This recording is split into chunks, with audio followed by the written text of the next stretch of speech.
நாமத்தில் பிதாவே ஆமென். நாம் அனைவரும் ஊழியர்களாக இருக்கிறோம்.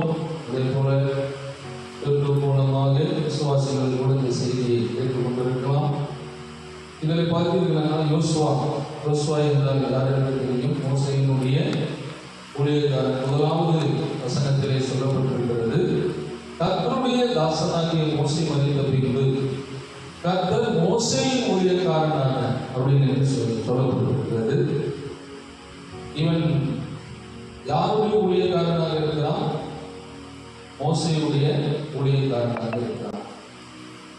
இவனை குறித்து நம்ம வேதத்திலே பார்க்கும் பொழுது ஆசரிப்பு கூடாரத்தை விட்டு இவன் பிரியாது இருக்கிற ஒரு வாலிபனாக காணப்பட்டான். மோசேவுக்கு பணிவிடை செய்யக்கூடியவனாக காணப்பட்டான். எத்தனை ஆண்டுகள் இவன் மோசேயினுடைய ஊழியக்காரனாய் இருந்திருக்கிறான் என்று நீங்கள் யாராவது சொல்ல முடியுமா? ஸ்தோத்திரம். யோசுவா மோசேவுக்கு ஊழியக்காரனாய் இருந்ததுக்கு எத்தனை ஆண்டுகள் தெரியுமா? சொல்லுங்க. அல்லேலூயா.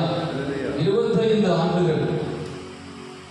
25 ஆண்டுகள் மோசேயினுடைய ஊழியக்காரனாய் பணிவிடை செய்யக்கூடியவனாய் காணப்பட்டான். அல்லேலூயா, அல்லேலூயா.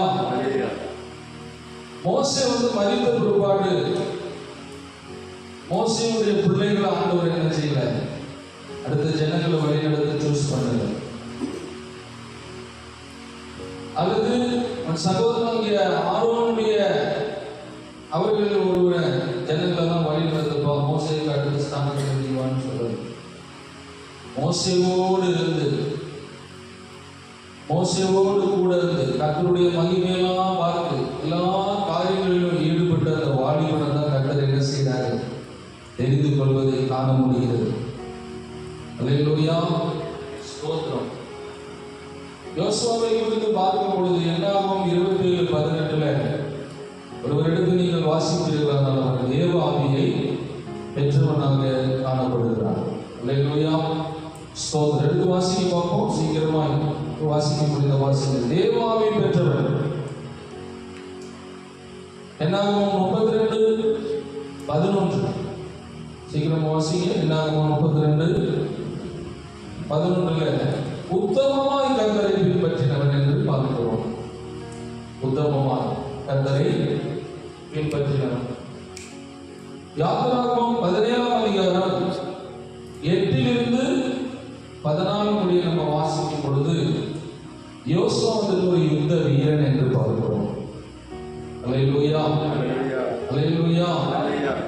அடுத்தது என்னாகும் 16ஆம் அதிகாரம் 30 இந்த 30 33 32 நம்ம வாசிக்கும் பொழுது நற்செய்தியை பரப்பினவன் 12 வேவுக்காரர்களை கானான் தேசத்துக்குள்ளே மோசே அனுப்பின பொழுது காலேபும் யோசுவாவும் மாத்திரம் நற்செய்தி அறிவித்தார்கள். மற்ற 10 பேர் என்ன சொன்னார்கள்? அந்த தேசத்தை நம்மால் என்ன செய்ய முடியாது, பிடிக்க முடியாது. அங்க இருக்கிற மனிதர்கள் எல்லாம் ராட்சதர்களை போல காணப்படுகிறார்கள் என்று ஜனங்களை கலங்கடித்தார்கள். ஆனால் இந்த யோசுவாவும் காலேபும் குறித்து பார்க்கும் பொழுது அவர்கள் நல்ல செய்தியை கொண்டு வந்தார்கள். எகிப்திலிருந்து புறப்பட்டதுல 6 லட்சம் புருஷர்கள் என்று சொல்லுகிறார்கள். பெண்கள் பிள்ளைகளோடு 20 லட்சம் பேர் எகிப்திலிருந்து செங்கடலை கடந்தார்கள். ஆனால் 20 லட்சம் பேர்ல 2 பேர் மட்டும்தான் கானானுக்குள்ளே பிரவேசித்தது. அல்லேலூயா, அல்லேலூயா, அல்லேலூயா சொல்லுங்க பார்க்கலாம். மற்ற எல்லாரும் என்ன செய்தார்கள்? அந்த 40 ஆண்டு கால பரீட்சையில பாலைவன அந்த வாழ்க்கையில கர்த்தரை சோதித்து கர்த்தருடைய கிரியைகளை மறந்து அழிக்கப்பட்டு போனார்கள். அல்லேலூயா, அல்லேலூயா சொல்லுங்க பார்க்கலாம். எகிப்திலிருந்து புறப்பட்டதுல 2 பேர் மாத்திரம்தான் கானானுக்குள்ளே பிரவேசித்தது. மற்ற எல்லாரும் யாரு? இந்த வனாந்தரத்தில் பிறந்த குழந்தைகள் என்று பார்க்கிறோம். ஸ்தோத்திரம்.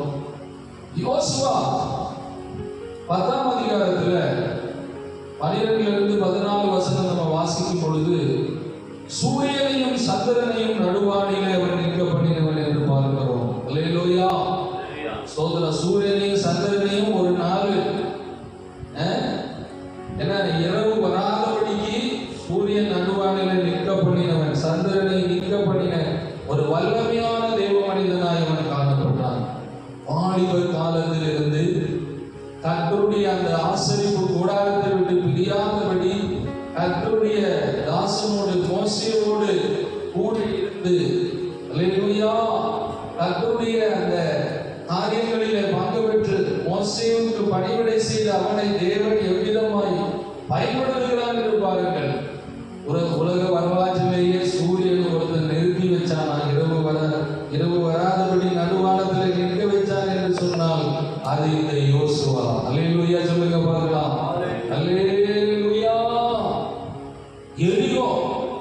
எரிகோவை இடிப்பதற்கு இவன் ஒரு காரணமாக இருக்கிறான். யோசுவா 6ஆம் அதிகாரத்தில் நம்ம பார்க்கிறோம். 12ஆம் வசனத்திலிருந்து 7 நாள் ஆண்டவர் வந்து என்ன செய்கிறாரு? சுத்த வைக்கிறார்.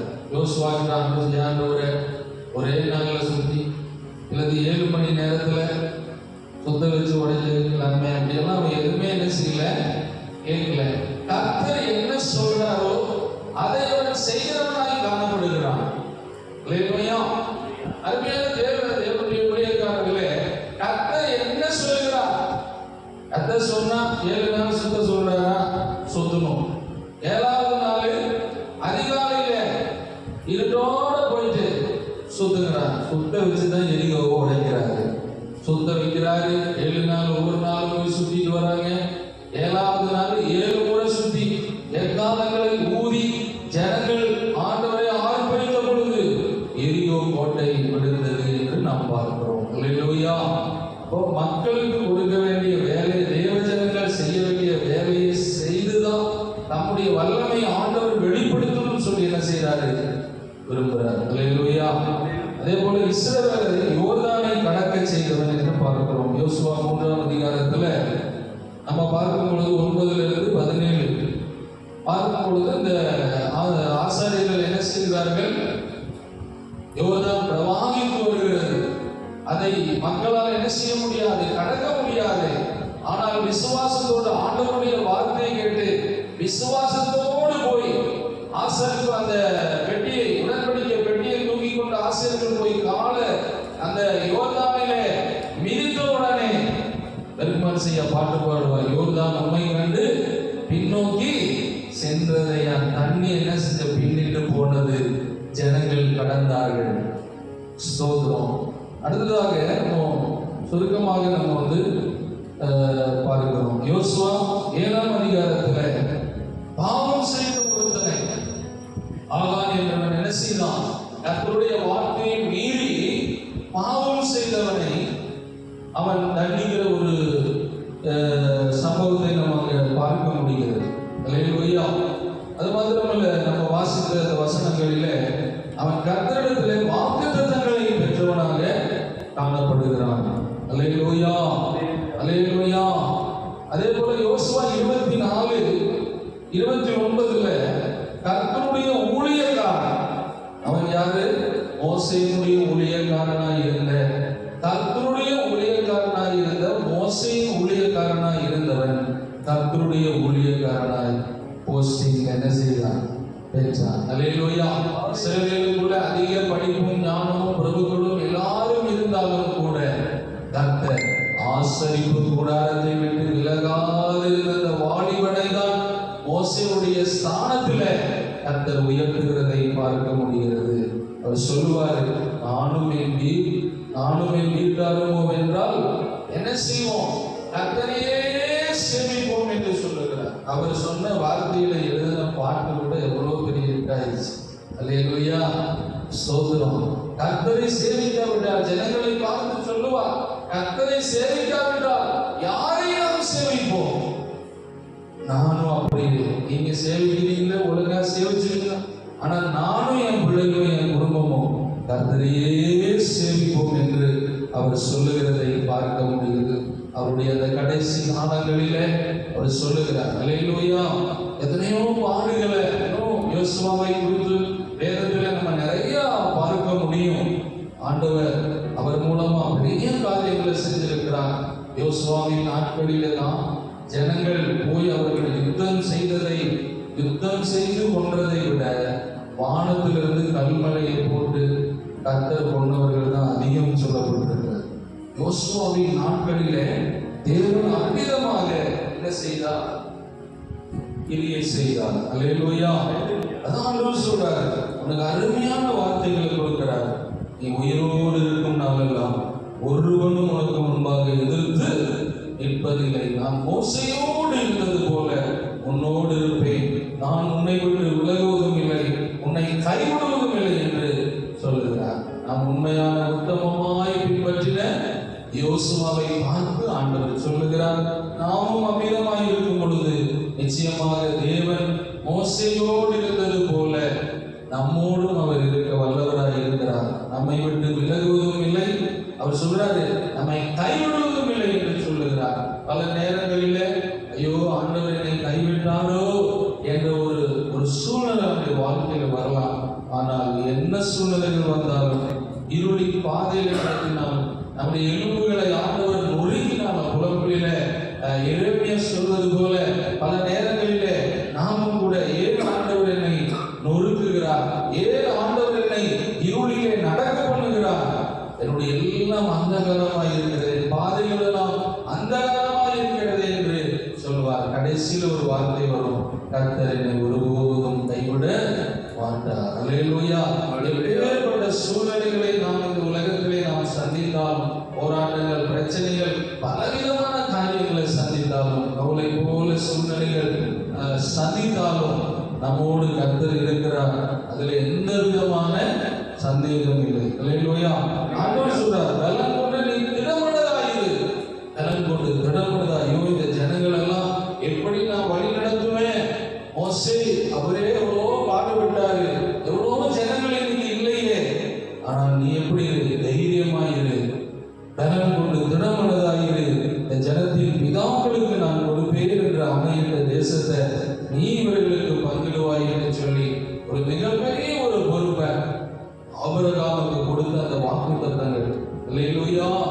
யோசுவா அதை பங்கிட்டு, தேசத்தை பங்கிட்டு கொடுக்கிற அளவுக்கு ஒரு பெரிய பாக்கியம் கிடைத்தது. காலையில் நம்ம செய்தி கேட்டது போல மோசே கூட அந்த வாய்ப்பு கிடைக்காமல் போனது.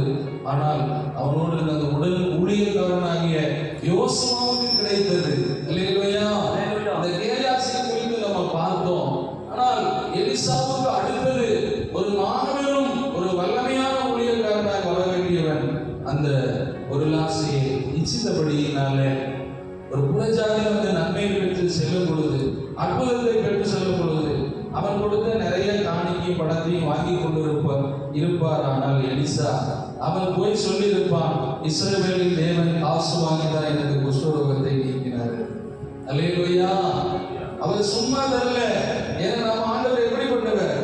இலவசமாய் கொடுக்கிறவர். காசு வாங்கிதான் அந்த தீர்க்கதரிசி எனக்கு சுகம் கொடுத்தாரு நான் ஊர்ல போய் சொல்லக்கூடாது என்பதற்காகத்தான் அந்த எலிசா கர்த்தர் அவனோட காணிக்கைகளை என்ன செய்யல, ஏற்றுக்கொள்ளல. இதை விசுவாசிக்கிறீங்களா? நீங்க நம்புறீங்களா? ஒருவேளை அந்த நகையெல்லாம் வாங்கிட்டு அவன் போய் சொல்லியிருப்பான். அந்த பாப்பா அந்த வீட்டுல ஒரு அடிமை பெருமணி இருந்தார், சும்மாவும் ஆண்டவர் சுகம் கொடுத்தாரு, இவ்வளோ நகையும் பணமும் நான் அவருக்கு கொடுத்தேன், வாங்கிக்கிட்டாரு. அல்லேலூயா. அல்லேலூயா. அப்படிப்பட்ட ஒரு காரியம் இருக்கும் பொழுது அதில் குறுக்கிட்டு ரெட்டிப்பான வல்லமை அடுத்து ட்ரிபிள் வல்லமையை பெற்று ஊழியம் செய்ய வேண்டிய ஏயாசியுடைய நிலைமை பரிதாபமாகி போனது. அல்லேலூயா. பாருங்கள், வாங்குற காணிக்கை கூட தகுதியற்ற சூழ்நிலையில் கர்த்தருக்கு பிரியப்படாத ஒரு காணிக்கையை வாங்கும் பொழுது என்ன நடக்கிறது? அவர்களுடைய நோய் நன்மைப்படுத்தி விடுகிறது. அல்லேலூயா.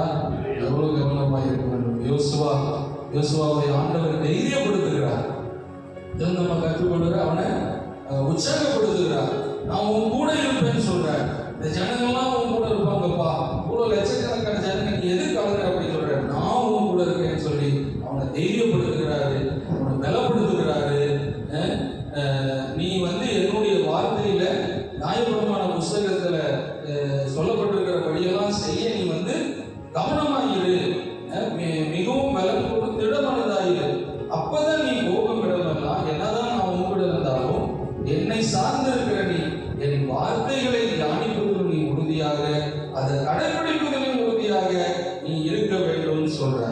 ஆனா நீ வலது புறமும் இடது புறமும் விலகாம இருக்கணும்னு சொல்றாரு. என்னோட வார்த்தை, என்னுடைய புத்தகத்தில் இருக்கிற நியாயபரமான வார்த்தைகளும் வாயை விட்டு என்ன செய்யக்கூடாது, பிரியக்கூடாது. இது எழுதியிருக்கிறபடியெல்லாம் நீ செய்யறதுக்கு கவனமாயிரு, இரவும் பகலும் தியானித்துக் கொண்டிரு. அப்பொழுதுதான் நீ உன் வழியை என்ன செய்வாய், வாய்க்கப்படுவாய். நீ மோசேயோட 25 ஆண்டுகள் பணிவிடை செய்திருக்கலாம். பெரிய பெரிய மகிமை காய்ச்சலாம் கண்கூடாக என்ன நீ பார்த்திருக்கலாம். நெருப்பெல்லாம் சீனாய் மலையில நீ பயங்கரமா பார்த்திருக்கலாம். என் சத்தத்தை நீ இடி மூலமா மின்னல போல கேட்டிருக்கலாம். ஆனாலும் என் வார்த்தையை தியானி, என் வார்த்தையை சார்ந்திரு, அதை செய்ய நீ எப்படி இரு, கவனமாயிரு. அப்பதான் நீ போகிறதெல்லாம் நான் உன் கூட இருப்பேன்னு சொல்லி அவனை கலங்காது திகையாரு அப்படின்னு சொல்லி ஆட்சி தேர்ச்சி அவனை இந்த அளவுக்கு உற்சாகப்படுத்துறாரு பாருங்க ஆண்டவர். நல்ல ஆண்டவர். அந்த ஆண்டவர் நம்மோடு இருந்து நம்மை கொண்டும் பெரிய காரியங்களை செய்வார். யோசுவாவுக்கு சொன்னதுதான் நமக்கும் சொல்றார். ஒருவேளை நம்ம நியாயபுரமான புஸ்தகத்தை, நியாயபுரமானங்களை இன்னைக்கு நம்ம அதை எழுத முடியாமல் சத்தியம் இன்றைய காலகட்டத்திற்கு, இந்த புதிய ஏற்பாட்டின் காலத்தில் நம்ம கற்றுக் கொடுத்ததான கட்டளைகள், வார்த்தைகள் இதெல்லாம் கடைபிடிக்கும். அதை தான் இன்றைய நாட்களிலே நம்ம செய்ய வேண்டியதாக இருக்கிறது. அல்லேலூயா. அப்படியாக யோசுவாவை நடத்தின தேவன் நம்மையும் நிச்சயமாக நடத்துவார். நாம் செய்ய வேண்டியது என்ன? உடைய வார்த்தை அதிகமாக தியானித்து கர்த்தர் இருக்கிறார் என்ன கவலை அப்படின்னு நம்ம இருக்கக்கூடாது. அவரோடு சார்ந்து வார்த்தை சார்ந்து பொழுது வெற்றி நிச்சயம். கர்த்தர் தான் இந்த வார்த்தைகளை கொண்டு நேரம் இல்லாத காரணத்தினால எவ்வளவு சுருக்கமாய் இதை நான் பகிர்ந்து கொள்ள முடியுமோ அவ்வளவு சுருக்கமாக பகிர்ந்து கொள்ள தேவன் கிருபை செய்தார். கர்த்தருக்கே மகிமை உண்டாவதாக. ஆமென்.